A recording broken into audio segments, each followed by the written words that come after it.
Hello everyone, welcome back to my channel. আমি পায়েল আর তোমরা দেখছো মিত্র লাইফস্টাইল ব্লগ। আজকে সোমবার, কিন্তু হঠাৎ করে আফটার অফিস একটা সারপ্রাইজ ভিজিট আমার বর আমাকে দিল। আমাকে আর আমার মাকে নিয়ে ও বেরিয়ে পড়েছে একটুখানি নতুন কিছু ট্রাই করবার উদ্দেশ্যে। আজকে এটা পুরোপুরি আমার কাছে সারপ্রাইজ ছিল।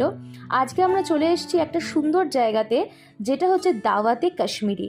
কলকাতার মধ্যে যদি একটা ছোট্ট এক টুকরো কাশ্মীরকে তুমি খুঁজে পেতে চাও, তাহলে কিন্তু এই আউটলেটটাতে আসতেই হবে। এটা কোথায় কি বৃত্তান্ত সেটা জানার জন্য আমাকে কমেন্ট করো, আমি অবশ্যই তোমাদেরকে বলবো। এখানে এসে সুন্দর একটা কাশ্মীরের একটা ছোট্ট ভাইব পেলাম, যেন মনে হচ্ছে ডাল লেকে হাউসবোটের মধ্যে বসে আমরা কাশ্মীরি দাওয়াত এনজয় করছি। আজকে আমরা একদম খেয়েছি অথেন্টিক কাশ্মীরি ওয়াজওয়ান। এবার অথেন্টিক ব্যাপারটা নিয়ে অনেকের অনেক মতভেদ থাকতেই পারে হয়তো, কিন্তু তোমরা একবার এখানে এসে যদি কাশ্মীরি দাওয়াত বা কাশ্মীরি ওয়াজওয়ান যদি একবার ট্রাই করো, তাহলে বলবো আরেকবার আসার জন্য তোমরা উৎসুক হবেই হবে।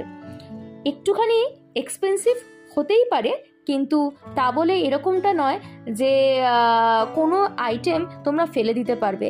এক্সে বার্গার এক সমস্ত কাশ্মীরি একদম অথেন্টিক কুইজিন দিয়ে কিন্তু এই দাওয়াতে কাশ্মীরি বা কাশ্মীরি ওয়াজওয়ানটা একদম রেডি করা হচ্ছে। একদম ওখানকার পদ্ধতিতে প্রথমেই এরকম একটা পাত্রের মধ্যে জল দিয়ে আমাদেরকে হাত ধোয়ার জন্য দেওয়া হলো। একদম একটা রয়্যাল ফিল আসছে না? এটা হবার পর সুন্দর করে আমাদের কাছে এলো হচ্ছে কাশ্মীরি ওয়াজওয়ান।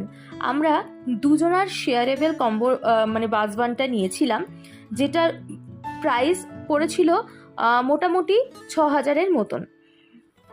তো এখানে আমরা এই দুটো মানে দুজনের শেয়ারেবল এই ওয়াজওয়ানে 3জন আরামসে আমরা শেয়ার করতে পারবো। এত কিছু আইটেম থাকে, সত্যি কথা বলতে খেয়ে শেষ করাটা একজন বা দুজনের পক্ষে পসিবলই না। আর আমাদের মতন যারা আমরা খুব কম পরিমাণে খাওয়া দাওয়া করি, তাদের তো এইটা একটা হিউজ অ্যামাউন্টের একটা মিল বলতে পারো। এখানে দুটো খুব সুন্দর সাইজের রোগান জোশ ছিল, মাটন রোগান জোশ। এটা একটা হোয়াইট মিটবল কারি, যেটার একটা অবশ্যই কাশ্মীরি ভাষার কাশ্মীরি একটা অথেন্টিক নাম আছে। আর এটা একটা রেড মিটবল কারি, যেটা বোধহয় চিকেন মিন্স দিয়ে তৈরি, আর হোয়াইটটা হচ্ছে মাটন মিন্স দিয়ে তৈরি।